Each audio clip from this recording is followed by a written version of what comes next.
الحمد لله الحمد لله خالق الوجود من العدم وجاعل النور من الظلم ومخرج الصبر من الألم وملك التوبة على الندم فنشكره على المصائب كما نشكره على النعم ونصلي على رسوله الأكرم ذي الشرف الأشم والنور الأتم والكتاب المحكم وكمال النبيين والخاتم سيد ولد آدم الذي بشر به عيسى بن مريم ودعا لبعثته إبراهيم عليه السلام حين كان يرفع قواعد بيت الله المحرم فصلى الله عليه وسلم وعلى أتباعه خير الأمم الذين بارك الله بهم كافة الناس العرب منهم والعجم فالحمد لله الذي لم يتخذ ولدا ولم يكن له شريك في الملك ولم يكن له ولي من الذل وكبره تكبيرا والحمد لله الذي أنزل على عبده الكتاب ولم يجعل له عوجا والحمد لله الذي نحمده ونستعينه ونستغفره ونؤمن به ونتوكل عليه ونعوذ بالله من شرور أنفسنا ومن سيئات أعمالنا من يهده الله فلا مضل له ومن يضلل فلا هادي له ونشهد أن لا إله إلا الله وحده لا شريك له ونشهد أن محمدا عبد الله ورسوله أرسله الله تعالى بالهدى ودين الحق ليظهره على الدين كله وكفى بالله شهيدا فصلى الله عليه وسلم تسليما كثيرا كثيرا أما بعد فإن أصدق الحديث كتاب الله وخير الهدي هدي محمد صلى الله عليه وسلم وإن شر الأمور محدثاتها وإن كل محدثة بدعة وكل بدعة ضلالة وكل ضلالة في النار قال الله عز وجل في كتابه الكريم بعد أن أقول أعوذ بالله من الشيطان الرجيم واقصد في مشيك واغضض من صوتك إن أنكر الأصوات لصوت الحمير رب اشرح لي صدري ويسر لي أمري واحلل عقدة من لساني يفقه قولي واللهم ثبتنا عند الموت بلا إله إلا الله واللهم اجعلنا من الذين آمنوا وعملوا الصالحات وتواصوا بالحق وتواصوا بالصبر آمين يا رب العالمين. Today, inshallah, I'm going to try to conclude our brief series on khutbahs related to the counsel that Luqman radiallahu anhu gave to his son that's recorded in the Quran from ayahs number 12 all the way to number 19. Today I'll try to talk a little bit about the final phrase in this advice. And that phrase is, we covered part of it, or part of it was covered because it's all one ayah. But the first part of this ayah we talked about in some detail in the last khutbah. When Allah says, in the words of Luqman, He tells us, He communicates the advice saying, وَقْصِدْ فِي مَشْيِكَ be intentful in your walk, or be balanced in your walk. So we did address that and how that is actually a pretty comprehensive statement, not just about having purpose, having clear goals, having limited milestones so that the larger goal that you want to accomplish is tangible because it's about the steps that you're going to take. One thing I didn't address there is the pace, because a lot of scholars actually did talk about in this ayah, don't walk too fast and don't walk too slow. That al-qasd fi mashi is actually a balanced pace of walk, which represents a few things too, because sometimes there are things that require immediate attention. They are urgent and you have to get to them right away. And there are other things that, you can only do them at a slow pace. You can only do them one little bit at a time, right? So there are things that are short-term, long-term. There's things that are urgent priority. There are things that are supposed to be done over time. Think of it like this. Think of, for example, medication. There's a prescription for medication, but there's also a time, right? So you can only take it every so many hours or every so many days and this much dosage. But if you say, well, I just want to get better, I want to finish the bottle, I'll just get better, you're killing yourself, right? If you take too much too early, that's not the prescribed time for it. So the idea of qasd fi mashi also includes doing things at in balanced proportion. And it also includes when you have not too fast and not too slow, because when you speed up and exhaust more energy in one thing, you're maybe taking energy from something else. Allah created human beings with multiple entanglements. I have obligations to people in my life. I have obligations that are financial in nature, social in nature, legal in nature. I'm being pulled in many things. So any one of us, especially as we go closer and closer towards adulthood, but even as children, we have a bunch of things we need to get done. Whether it's school assignments, whether it's work we have to finish, whether it's letters we have to open up in the mail, whether it's, the plumbing needs to get fixed in the house, or the trash needs to get taken out, or, I need to finish this letter, I got to finish reading that book, etc., etc. There's things that are just on our plate, right? And al-qasd fi mashi is powerful advice in that Luqman is telling his son radiallahu anhu, that you have to have a balance in what you go towards, because what happens often is, I really like doing some things. Other things are not that much fun. So, going through the bills is not a lot of fun. But, maybe I really enjoy memorizing Quran. And memorizing Quran is a lot of fun for me. I really enjoy it. So what do I do? The things that I enjoy doing, I don't even realize I'm spending extra time doing them, which feels good. But guess what? There were some other things that are not as enjoyable, like doing the dishes, right? Like doing the other chores, other tasks that needed my attention, and they're not getting done, right? And on a more serious note, for example, for heads of a household. For heads of a household, you are responsible to your spouse, you're responsible to your children, you're responsible to your parents, you're responsible to your work, you're responsible you're responsible to yourself for your own care, to just, take a mental break so you're not running on fumes, right? You have multiple needs pulling at you, and you have to figure out a way to balance all of that. Because if you just say, well, I'm just going to take care of one thing, I really love spending time with the kids. And in doing so, you're ignoring the spouse, you're ignoring the parents, you're ignoring work, you're ignoring everything else, right? Or, wanting to spend time in the masjid is a beautiful thing, but some people want to spend time in the masjid to get away from their family because there's too much drama there. So that's not a healthy thing. Volunteering for Islamic activities is a great thing, but when you're volunteering because you're always fighting with your parents at home, and so you become an extra super volunteer, you're lying to yourself. Right? There's a balance that needs to be struck. And that advice, be balanced in your walk and intentful in your walk, is actually pretty comprehensive. So it's even more comprehensive than what I talked about last time. Now the idea, the teaching that is coupled with that is pretty interesting. He says, وَغْضُضْ مِنْ صَوْتِكَ, lower your voice. It actually means lower a part of your voice. Because you could say, وَغْضُضْ صَوْتَكَ. وَغْضُضْ صَوْتَكَ. You don't have to have the min. The harf jar doesn't have to be there. And it could just be a maf'ul and it's mansub. وَغْضُضْ صَوْتَكَ. The sawta could be mansub. Right? But what the min does is it creates what's called a taqleel. What that means is lower a part of your voice. What that also is, that's very balanced advice. You know what that means? That means sometimes you have to raise your voice a little bit. And other times you have to keep it lower. But in all cases, you could be louder and you could take it down a few notches. And this is ghadd, actually the etymology, the origin of this word suggests that it's when you don't use full force for something, then you're doing ghadd. So yaghuddu min absarihim is used in the Quran. Same word is used for believers to lower a part of their gaze. So they often translate that, tell the believing men to lower their gaze, or tell the believing women to lower their gaze. Actually, it's not yaghuddu absarahum, it's yaghuddu min absarihim. There's a min there also. What does that do? It actually means if you lowered your gaze, you wouldn't know where you're going. You'd run into walls and glass doors, right? You don't know where the car is coming down the street, but lower it just enough so that you don't become distracted easily and you're not looking at things you're not supposed to, but enough to know where you're going. So there's a balance that's being struck even in that advice.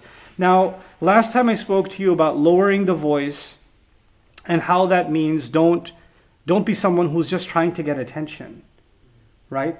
And trying to be loud, like I gave you the example of, the louder kids in the school that try to get attention and they're the most obnoxious and that's their way of feeling cool. They're the ones that talk over the teacher or, make wisecracks and things like that. And even though they get in trouble, they get a high off of the fact that other people laughed at them or other people kind of enjoyed it, and that's their high. That's their sense of value.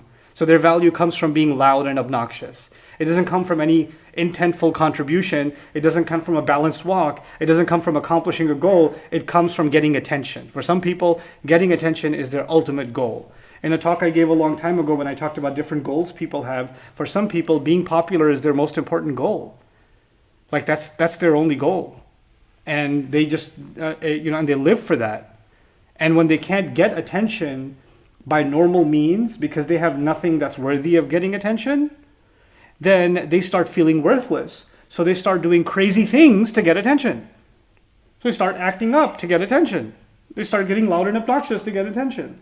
And it's interesting that our voices are no longer just, voices that are heard over the ear. Our voices now in this new age are extended by means of our fingertips on our mobile devices. They're extended by means of comment sections on social media. They're extended by quick videos and, TikToks or, so whether it's Snapchat or Instagram or social, Facebook or whatever. How much of that is a need for attention and how much of that is purposeful? Just think about that, right? And how much of it is, man, if we make this kind of video, it's going to go viral. Meaning the intention behind it is viral attention. That's the intention. The goal of it is that. That is not purposeful. That has no purpose. And so he says, be balanced in your walk and then lower your voice. In other words, don't exert the energy of expressing yourself. Don't exert that energy until there's purpose to it. And when you do exert energy in expressing yourself, saying something, then you don't have to be so loud. You don't have to overpower others, because here's the beautiful thing. Like minds, right? When you're around obnoxious people, loud people, purposeless people, then the only way you can be heard is by screaming louder than everybody else. That's the only way you can be heard. But if you're surrounded by people that are all working purposefully, then they're all quiet and busy working. You didn't have to raise your voice. You can speak in a normal tone, and because what you're saying is purposeful, other people that are purposeful can just hear what you have to say without being drawn by other theatrics. You see? So the idea here, it's one thing leading to the other. Put yourself in an environment where you don't have to raise your voice. Okay, so create an environment for yourself, surround yourself with people around whom you don't have to raise your voice to get that kind of attention. وَغْضُضْ مِنْ صَوْتِكَ. But غَضُّ الصَّوْتِ is also about controlling temper, because when else do people raise their voices? Is when they get upset, is when they're getting attention, and when they are angry.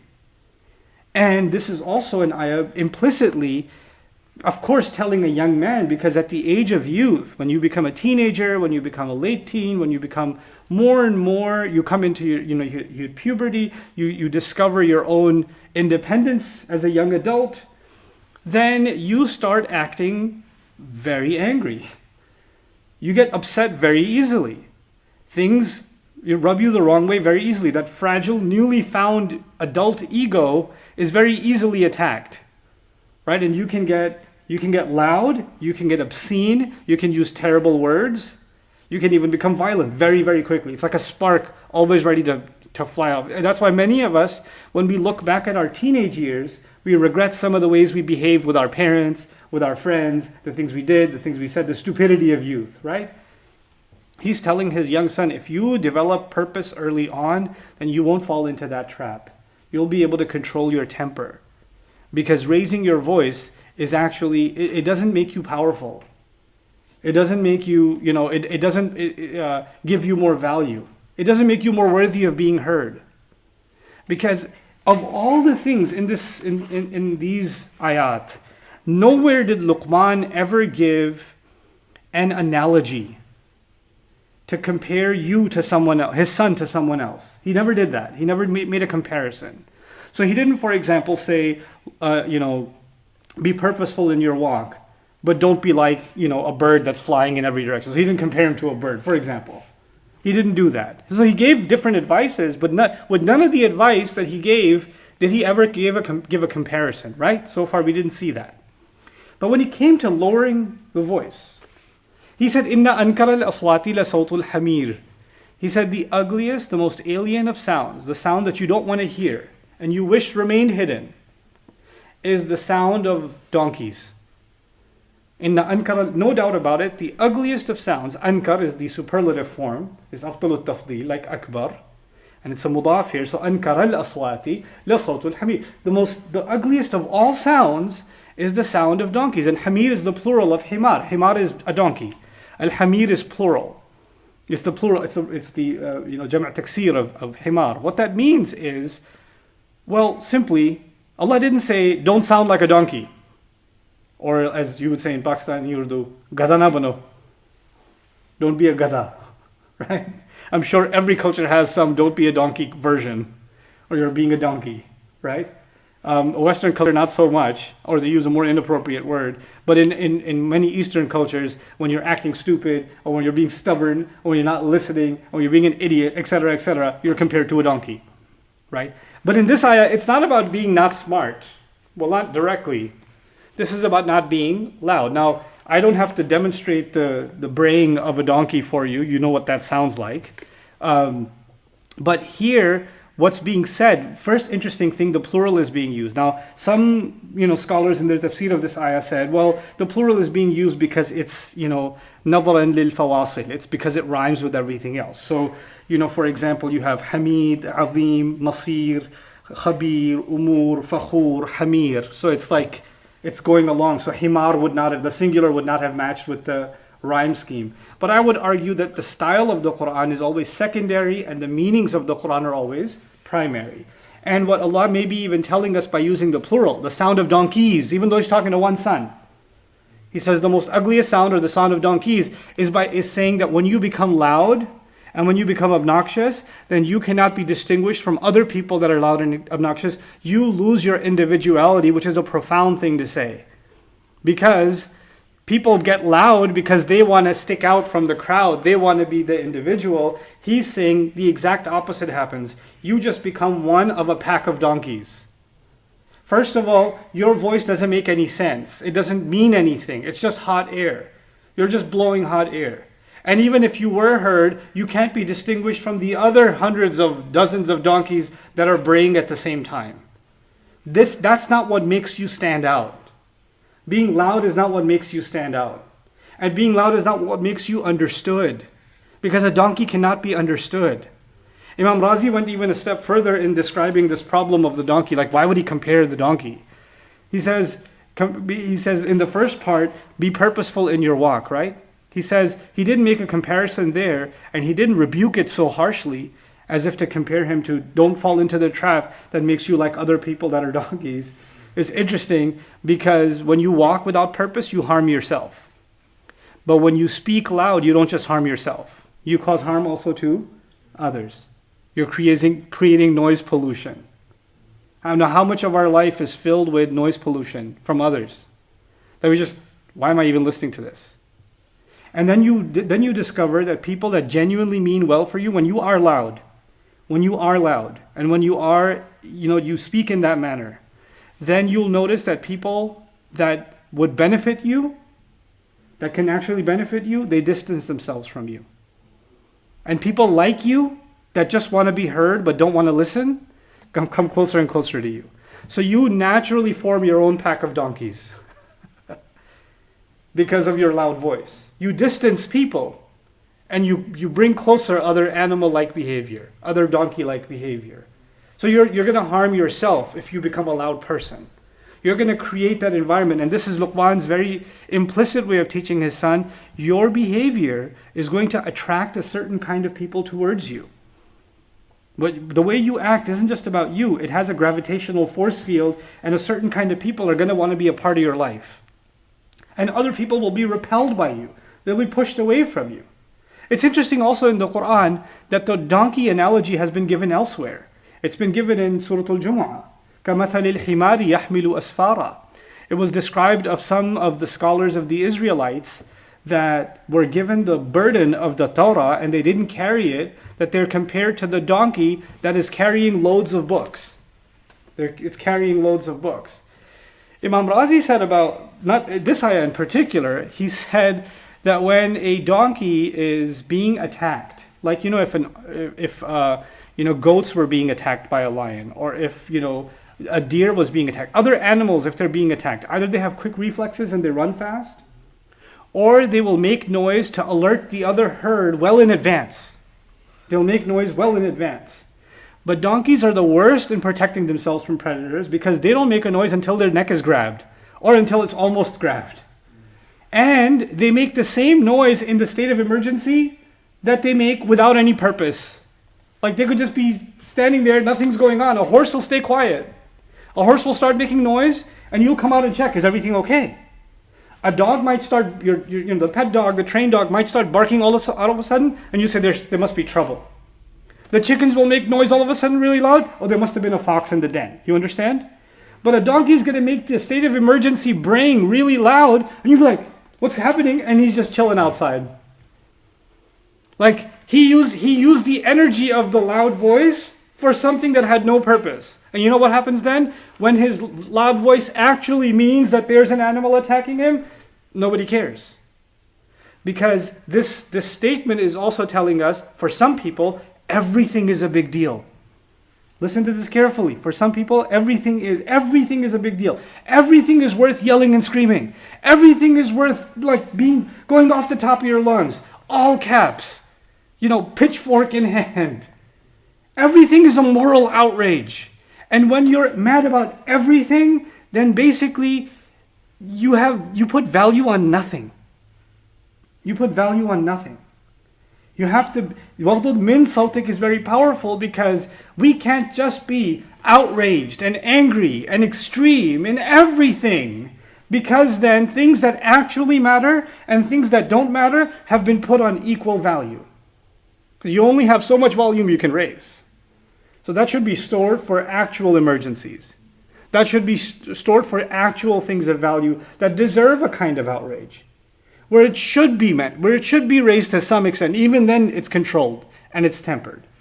And so in Inna Ankara al-Aswati la Sawtul Hamir is a pretty powerful, wisdom pertaining to communication. The way in which we communicate.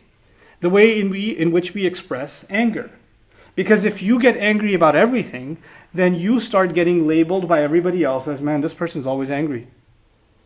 They're just always mad. You know what? Oh, you're mad about that too? What's new? They're always mad. And now when you're mad about something that you should be mad about, it didn't actually get heard. Nobody heard you. Because you know what? Because your voice is your sounds are as meaningless as the annoying sounds made by a donkey. Oh, there they go again. There they go. That's all it becomes. So it only ends up harming you. Look at the irony of that. The one who's trying to be the loudest, to be the heard most, is actually heard least. The one who tries to be understood most by their loudness, is the one understood least. Now apply that as a principle. I apply that as a principle. You apply that as a principle to how we express ourselves in this new world. In this new socially isolated world that we find ourselves in. Some of us are in our apartments or our homes, limited to a few people that we are engaged in our family, or in a very limited circle, right? We're quarantined. But even in that environment, we're actually still accessing the entire world online, aren't we? Constantly. So we're actually exposed to millions of people at any given moment. Anything you're consuming, there's a comment section, there's a way to engage, there's a way to interact with people constantly. If you and I understand this principle, then we have to measure our response and measure the kinds of people we're inviting before our eyes and our ears. Like, who has access to our eyes and our ears? And what kind of things leave our fingertips? What's leaving our fingertips? What kind of commentators have we become? Have we become, people that are loud about everything? Like, imagine, I'll speak, modern lingo for a second. If you have a friend who's always text messaging all caps, right? All they do is text message all caps. Then if one time there was an actual state of emergency and they're really mad and they texted all caps, would you know that they're mad? No. That's all they do. They're always all caps. They don't know anything else. So they're just playing, It doesn't really count. So we have to make our communication tempered and measured, and this is part of living a balanced life. Being able to communicate in that way. So I pray that Allah Azza wa Jal makes us effective communicators and balanced communicators, and doesn't make us like the fray of the herd of donkeys that are just braying and our voices aren't rising above them all. Barakallahu li wa lakum fil Qur'an al-Hakim wa nafa'ani wa iyyakum bil ayati wa dhikr al-Hakim. الحمد لله وكفى والصلاة والسلام على عباده الذين اصطفى خصوصا على أفضلهم وخاتم النبيين محمد الأمين وعلى آله وصحبه أجمعين. قال الله عز وجل في كتابه الكريم بعد أن أقول أعوذ بالله من الشيطان الرجيم إن الله وملائكته يصلون على النبي يا أيها الذين آمنوا صلوا عليه وسلموا تسليما. اللهم صل على محمد وعلى آل محمد كما صليت على إبراهيم وعلى آل إبراهيم في العالمين إنك حميد مجيد. اللهم بارك على محمد وعلى آل محمد كما باركت على إبراهيم وعلى آل إبراهيم في العالمين إنك حميد مجيد. عباد الله رحمكم الله اتقوا الله إن الله يأمر بالعدل والإحسان وإيتاء ذي القربى وينهى عن الفحشاء والمنكر ولذكر الله أكبر والله يعلم ما تصنعون. أقم الصلاة إن الصلاة كانت على المؤمنين كتابا موقوتا.